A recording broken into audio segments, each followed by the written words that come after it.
Assalamualaikum warahmatullahi wabarakatuh. Ketemu lagi dengan saya Erwin. Pabrik gula es adalah salah satu pabrik gula terbesar di wilayah ini. Tidak hanya besar, melainkan satu-satunya pabrik yang dibangun di sini.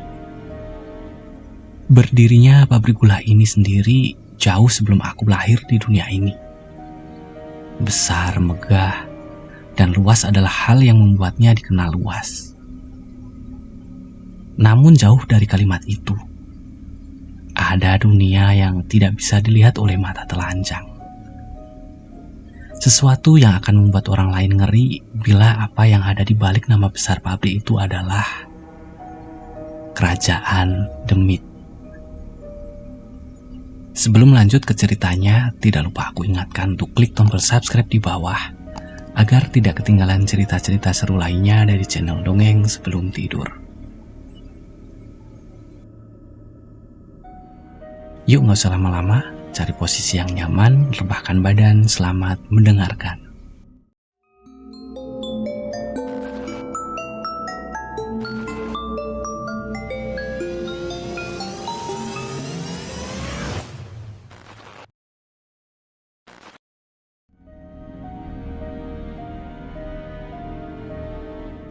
Pabrik gula ini berdiri di tanah seluas ratusan hektar.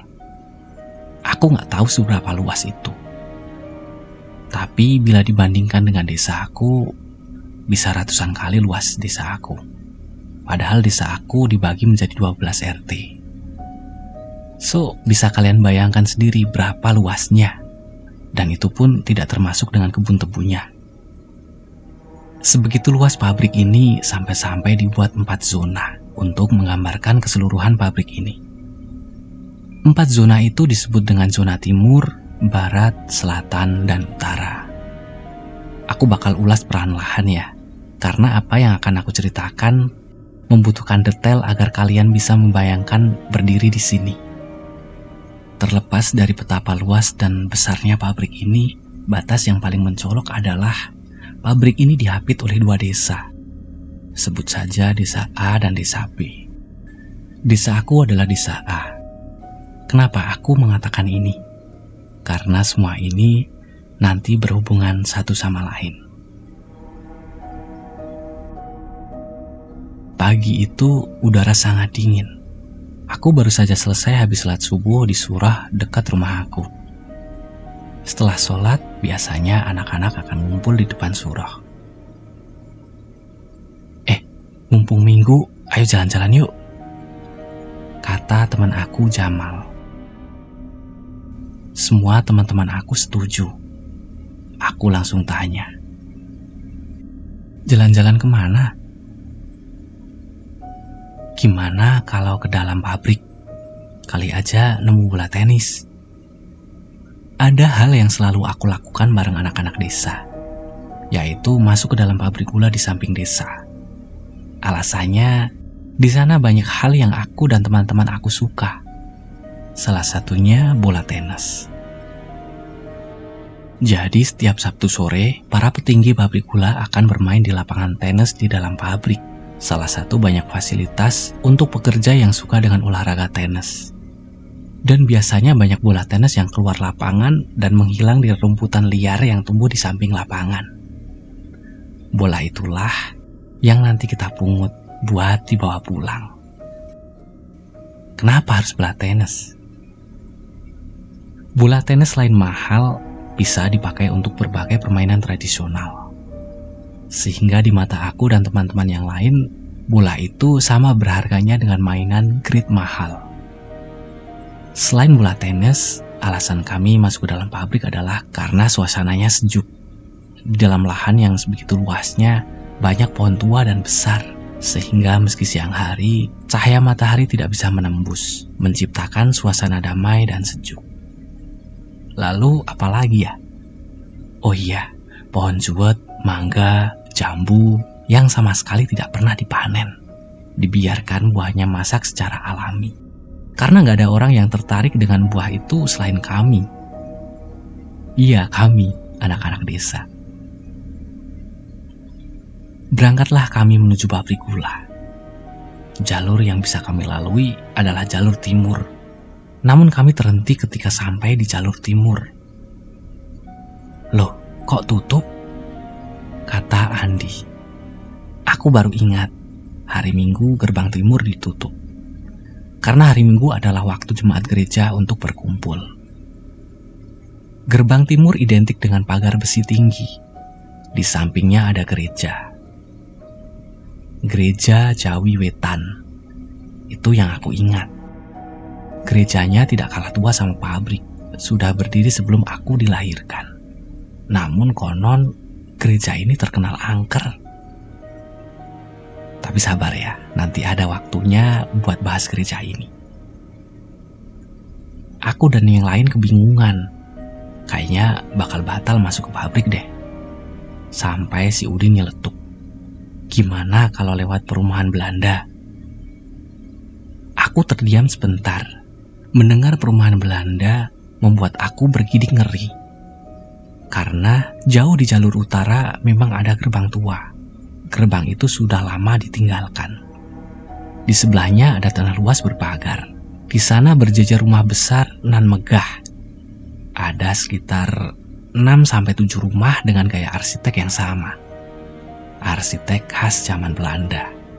Sejarahnya sendiri, rumah itu memang bekas rumah orang-orang Belanda yang memiliki jabatan di pabrik gula ini. Namun yang bikin aku merinding adalah semua rumah itu sudah kosong bertahun-tahun. Tidak ditinggali lagi, bahkan hingga saat ini. Dan cerita dari mulut ke mulut, kabarnya banyak yang pernah melihat seseorang berdiri di kaca, menatap kosong ke jalanan ketika seseorang sedang melintas. Yang mereka lihat adalah sosok orang Belanda lengkap dengan pakaian khas mereka, tersenyum menyambut siapapun yang lewat. Alasan kenapa teman aku ngusulin itu karena di perumahan itu, tepatnya di rumah paling ujung, ada tembok pembatas. Di salah satu bagian temboknya sudah runtuh beberapa bagian, jadi dapat dipanjat oleh kami yang masih anak-anak.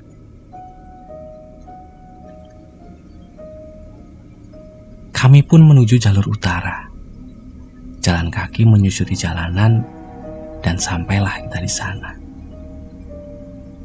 Satu demi satu kami memanjat, melompat dan sampailah di depan rumah megah berjejer.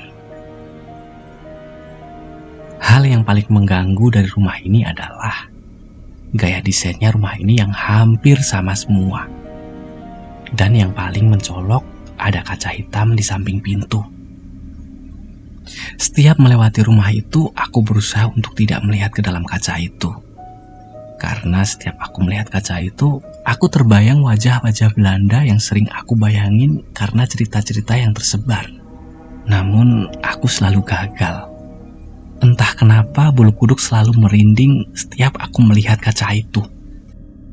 Ya, walaupun memang tidak ada apa-apa di sana.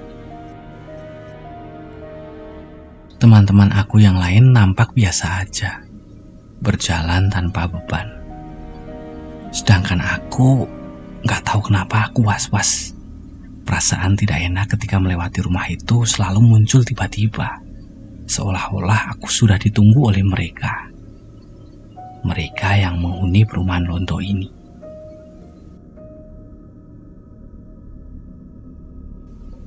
Akhirnya aku dan yang lain sampai di jalan kecil menuju kawasan pabrik. Aku bisa lihat gerbang utara yang dikerangkeng dengan rantai di belakang. Akhirnya aku menyusuri jalan itu. Di bagian timur terlihat samar-samar bangunan tua sekolah TK yang dipisah dengan pagar kawat tinggi. Ada satu hal yang bikin aku bertanya-tanya. Sebuah lahan kosong yang ditumbuhi oleh pohon mangga. Anehnya, di bawahnya rumputnya tinggi-tinggi setinggi lutut orang dewasa. Dalam hati aku bertanya, kenapa orang pabrik gak ada yang motong rumput itu? Ya biar bersih aja gitu. Namun rupanya alasannya lapangan tenis sudah terlihat. Di samping lapangan tenis ada 2 pohon asem yang sudah berumur puluhan tahun. besar sekali dan mencolok dibandingkan pohon-pohon yang lain, sehingga lapangan tenis begitu sejuk ditutupi rindangnya dedaunan pohon asem. Jauh di belakang lapangan tenis, tepatnya di antara lahan kosong dan gedung TK, ada satu pohon lain yang mencolok, yaitu pohon beringin. Dan sampai sekarang nih, pohon itu masih berdiri. Aku gak pernah suka pohon itu. Bahkan sejak aku bersekolah TK, aku masih ingat ada suatu kenangan yang nanti aku ceritain secara perlahan. Intinya, pohon itu berada di tempat yang terisolasi. Butuh waktu untuk menembus tingginya rumput liar di samping lapangan tenis itu. Akhirnya kami masuk ke lapangan tenis. Ada pintu pagar kawat di sekelilingnya, sangat tinggi. Ya mungkin fungsinya agar bola tidak keluar dari lapangan. Namun selalu ada aja bola yang berhasil keluar. Di sana kami mulai mencari bola tenis yang mungkin masih ada sisa Sabtu sore kemarin ketika petinggi pabrik bermain. Namun mata aku gak fokus. Aku lebih sering tertuju pada dua pohon asem yang bersebelahan itu. Entah di sana ada apa. Tapi bulu leher aku selalu meremang setiap aku melihat pohon itu. Aku nemuin bola ini, teriak teman aku si Jamal. Aku dan Udin serta Dayat mendekat. Bola segera diamankan di saku milik Jamal. Kami akhirnya bermain-main dulu di lapangan tenis. Soalnya tempatnya adem dan benar-benar enak buat terbahan. Tapi ada yang mengganjal di pikiran aku. Seolah-olah ada yang ngeliatin aku entah dari mana.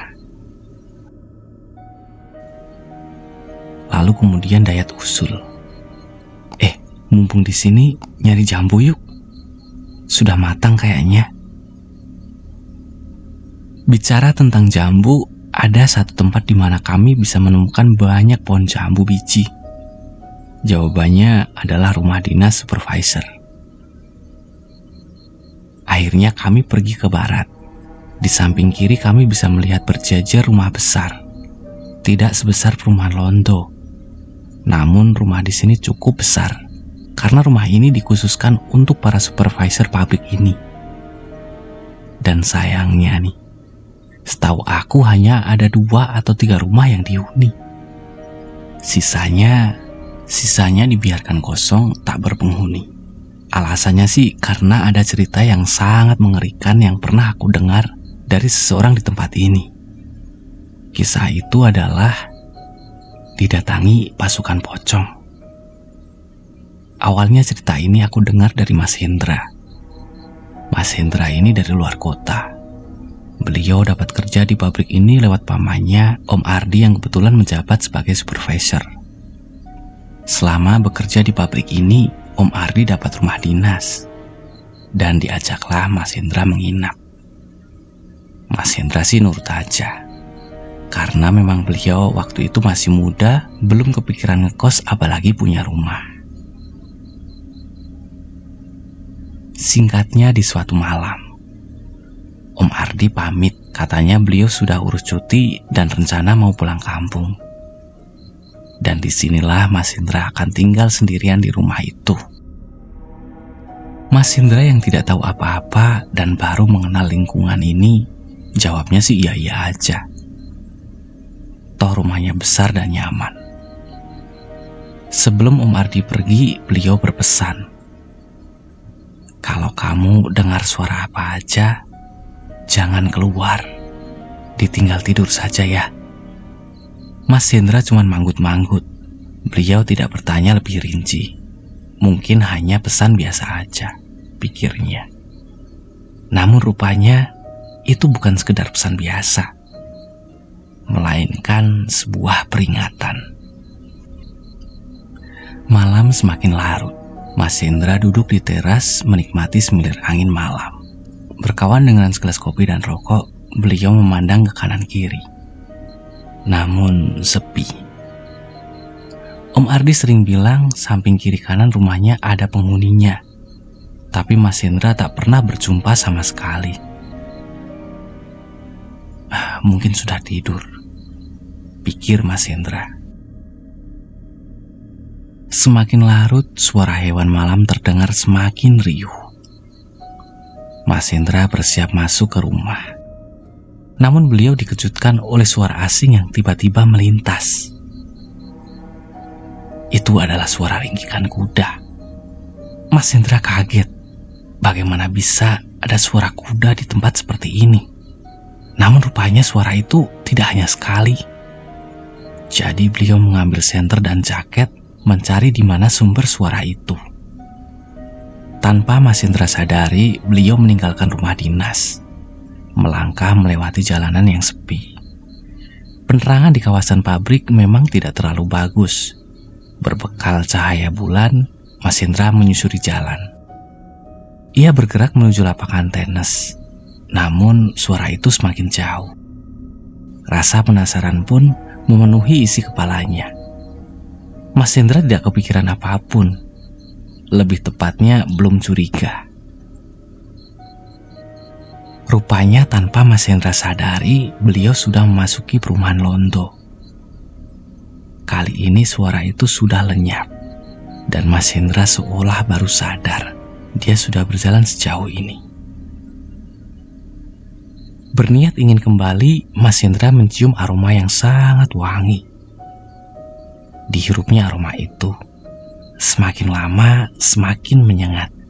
Penasaran, Mas Hendra mengintip perumahan Londo itu. Dari balik pohon rando, dilihatnya dengan saksama apa yang di depan sana. Kaget bercampur bingung. Di salah satu rumah, ada sosok yang tengah berdiri, mengenakan gaun putih panjang sampai lantai. Sosok itu menatap jalanan. Rambutnya pirang, postur tubuhnya tinggi, ramping dan berbau wangi. Di dalam kebingungan, Mas Hendra baru sadar bagaimana bisa ada orang di rumah itu. Bukannya Ardi mengatakan tempat itu kosong. Rupanya perasaan mencelos itu membuat sosok itu sadar tengah diintip. Sosok itu memandang pohon randu tempat Mas Hendra bersembunyi. Mas Hendra berdiam diri, mencoba agar sosok itu tidak mendekati. Rupanya wangian itu semakin menyengat, seolah sosok itu mendekatinya. Mas Hendra berbalik dan mengintip kembali. Dan benar dugaannya. Nona Belanda itu rupanya mendekatinya. Tertawa nyaris segigikan yang bikin Mas Hendra lari terbirit-birit. Sosok itu mendekatinya terbang. Kakinya tidak menyentuh tanah sama sekali. Tak peduli kemana ia akan berlari. Yang penting menyelamatkan diri terlebih dahulu. Sampai akhirnya Mas Hendra berhenti untuk mengistirahatkan kaki. Baru sadar, ia berjalan jauh ke samping lapangan tenis. Di bawah 2 pohon besar asem, rupanya Mas Hendra tidak sendirian. Ia ditemani oleh sosok yang sangat besar. Yang dilihatnya nyaris seperti pohon asem. Ternyata itu adalah kakinya. Bisa dibayanginkan betapa besarnya makhluk itu. Tanpa pikir panjang, Mas Hendra kembali berlari. Rumah dinasnya beberapa ratus meter lagi. Ketika akhirnya beliau sampai di pintu, Mas Hendra langsung pergi ke kamarnya. Namun rupanya, malam mengerikan ini belum berakhir. Karena teror yang selanjutnya adalah puncak teror yang membuat Mas Hendra angkat kaki dari rumah dinas khusus supervisor itu. Teror pasukan pocong nan mengerikan. Masih di malam yang sama, Mas Hendra berusaha melupakan apa yang baru saja dia lihat. Seumur-umur dia belum pernah bertemu apalagi melihat hal di luar logika. Karena sebelumnya ia hanya mendengar dari orang-orang. Namun jam 1 dini hari tidak membuat Mas Hendra bisa tidur. Namun sebaliknya, ia kepikiran wajah Nona Belanda. Rupanya benar-benar membuat Mas Hendra kepikiran. Wajahnya menakutkan ketika tersenyum. Terutama ia bisa terbang. Bagaimana bila dia datang ke rumah ini? Hal-hal seperti itu rupanya membuat Mas Hendra semakin tidak nyaman. Ia berkali-kali kepikiran untuk pergi, tapi kemana? Rupanya kecemasan yang merasuki Mas Hendra mengaburkan sosok yang memanggil-manggil namanya di luar kamarnya. Tepat di jendela, Mas Hendra mendengar seorang memanggil-manggil. "Mas, tolong Mas." Kaget bercampur takut, Mas Hendra menjauh dari jendela. Namun suara itu semakin nyaring karena seperti tidak hanya satu suara, melainkan seperti bersama-sama. Mas Hendra lari ke ruang tamu. Di ruang tamu sama sekali tidak mengurangi rasa takut Mas Hendra, karena suara itu semakin terdengar. Akhirnya Mas Hendra memberanikan diri melihat. Mas Hendra membuka selambu jendela ruang tamu yang menghadap ke halaman rumah. Betapa terkejutnya Mas Hendra. Rupanya di depannya banyak sekali pocong menatap rumah Mas Hendra. Tidak hanya satu, melainkan lebih dari 10 pocong mengelilingi rumah dinas itu. Mereka terus meminta tolong. Semalam suntuk dan ketika azan subuh berkumandang, pocong itu akhirnya lenyap. Esoknya ketika Om Ardi datang dan melihat Mas Hendra yang tampak shock, Om Ardi seolah-olah tahu. "Kamu kenapa, Le?" Mas Hendra segera menceritakan semuanya. "Kamu itu ceroboh, kan kemarin sudah dilarang." Di sini Om Ardi bercerita, bila kedatangan pocong itu ke sini biasanya dikarenakan Mas Hendra sudah mengganggu dayangnya, yaitu Nona Belanda.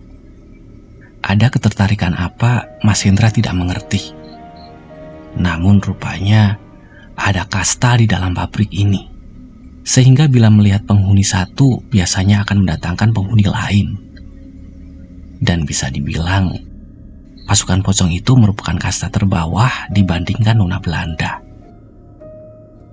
Jadi rupanya ada kasta di antara para penghuni pabrik ini. Setiap tempat ternyata memang berpenghuni. Hanya saja kasta mereka berbeda-beda.